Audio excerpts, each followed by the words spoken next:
Mulher descobre a traição do marido, mata os 2 filhos e se mata. Qual a reação, gente? A reação social tende a ser imediata e categórica. Ela é louca, criminosa, descontrolada e incapaz de amar. Questiona-se a sua maternidade, a sua humanidade, a sua essência. Mas quando um homem descobre a traição da esposa, mata os filhos e se mata, a narrativa se altera. Ele foi tomado pela dor, perdeu o controle, teve sua honra ferida, ele foi levado ao extremo do sofrimento. A humilhação é evocada como elemento explicativo central. O crime é o mesmo, a morte é a mesma, as vítimas são as mesmas, mas a interpretação social não é. Essa diferença não é casual. Ela revela estruturas simbólicas profundas que moldam a maneira como julgamos homens e mulheres diante da violência. E preste muita atenção. Esse discurso, gente, mantém o homem neste lugar, validando e reforçando as suas atitudes e ensinando às próximas gerações de meninos que violência ainda é a maior força do masculino. Se você quer ensinar o seu filho a ser um homem de verdade, um homem viril, forte e honrado, que cuida de si e das suas emoções, fica aqui comigo, se inscreve aqui no canal, curte esse vídeo e encaminha para o máximo de pessoas possível. Bom, vamos entender muito mais, mas não apenas sobre um caso específico, sobre a origem de todo esse mal. A maternidade, ela é culturalmente associada à abnegação absoluta, já a paternidade ao masculino e a masculinidade à honra e ao reconhecimento público. Assim, quando a mulher mata, ela rompe o ideal de cuidado. Quando o homem mata, rompe a lei, mas frequentemente preserva no imaginário coletivo a ideia de que reagiu à perda da própria dignidade. E essa construção simbólica foi historicamente reforçada. Você sabia que aqui no Brasil a chamada legítima defesa da honra foi durante décadas um argumento jurídico aceito, até ser definitivamente rejeitado pelo Supremo Tribunal Federal? Muitos homens foram absolvidos dos seus crimes contra suas mulheres sob o argumento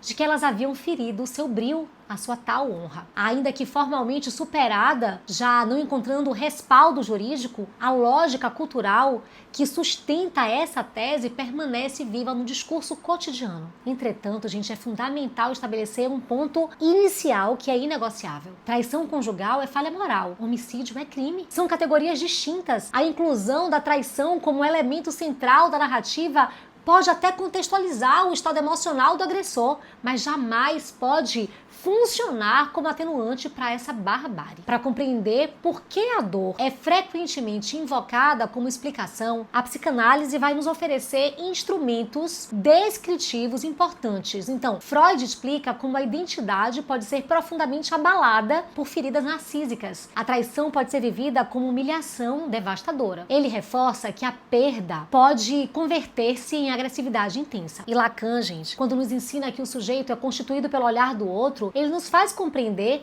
que não é impossível que a desonra pública possa mesmo gerar um colapso identitário. E óbvio, como nós sabemos, né, que culturalmente o ser corno pesa muito mais sobre o homem, é natural que as reações sejam deveras exacerbadas. Eu fico aqui só pensando o quanto que se desumaniza a mulher e a sua dor quando, diante de uma traição, do ser trocada por outra ou por outras, ela sempre precisou ser resiliente e compreender que homem é assim mesmo, que ele tem hormônios. Cabe a ela guardar a sua dor e seguir amando o seu marido. Bom, eu quero dizer que a psicanálise realmente fala e explica sobre esse tão grande sofrimento psíquico causado pela traição, que em verdade dialoga diretamente com a nossa ferida narcísica do abandono, da rejeição, do medo da solidão. Isso vai ficar para um outro vídeo porque é muito importante. Mas, gente, compreender não é absolver. A psicanálise descreve dinâmicas, não dissolve responsabilidades. E aqui a análise precisa avançar. Quando há planejamento, uma carta escrita, exposição do vídeo da traição, organização prévia dos atos, tentativa de incêndio na casa, escolha deliberada das vítimas, nós não estamos diante de um mero surto desorganizado. Estamos diante de intencionalidade. O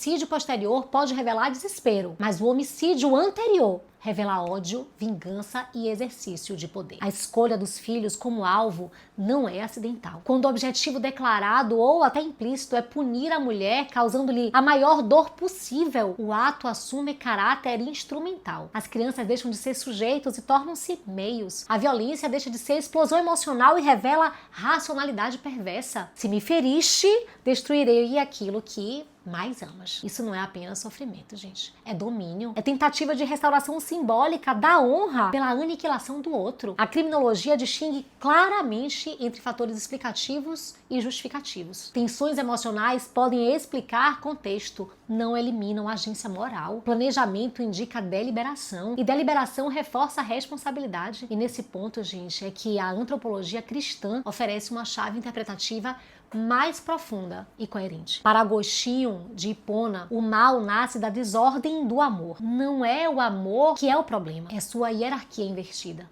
Quando honra, orgulho ou posse são elevados acima da vida humana, instala-se a ruptura moral. Tomás de Aquino ensina que o pecado original deixou a natureza humana ferida, inclinada à concupiscência, à desordem das paixões. A ira pode surgir legitimamente diante da injustiça, mas deve ser governada pela razão e pela virtude. Quando a paixão governa e a razão se submete, o ato torna-se moralmente desordenado. A doutrina cristã não nega o sofrimento, reconhece-o, mas afirma simultaneamente a permanência do livre-arbítrio. A dor pode ser intensa, não é irresistível. A ferida pode ser profunda, não elimina a responsabilidade. Agostinho ensina ainda que o mal é privação do bem. O homicídio não restaura a honra, retira a vida. Não recompõe dignidade, destrói comunhão. A soberba, elevação do próprio eu como medida suprema, transforma o sofrimento em critério absoluto de ação. A minha dor justifica tudo. É precisamente essa lógica que o cristianismo rejeita. Além disso, quando a sociedade passa a relativizar o crime porque o agressor se matou, ocorre deslocamento perigoso. O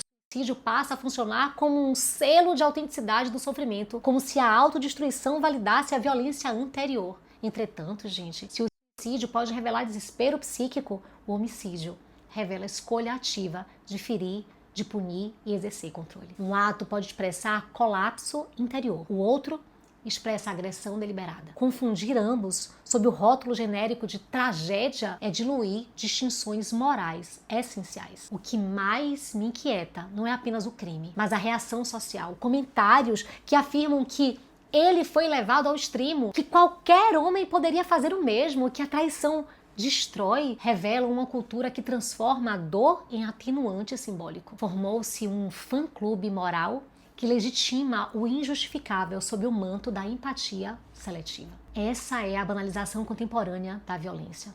Não apenas a sua celebração explícita, mas a sua compreensão indulgente. A tradição cristã oferece resposta radicalmente distinta. Diante da traição, o caminho não é aniquilar o outro, mas a justiça legítima, a separação, se necessária, o perdão como uma possibilidade, como as mulheres fazem. Jamais a eliminação do outro. Cristo traído e humilhado, ele não responde com destruição. Isso redefine completamente o conceito de honra e de força. A dignidade humana não depende do estado emocional do agressor. A vida não é negociável diante da vergonha. Sofrimento explica, não absolve. A diferença entre contextualizar e justificar é a linha que separa uma sociedade ética de uma sociedade que começa a normalizar o mal. E talvez o ponto mais perturbador seja justamente esse. Os casos que chegam às manchetes são apenas a face extrema de uma lógica que circula silenciosamente. A violência não nasce apenas no ato final. Nasce na cultura que aprende a compreendê-lo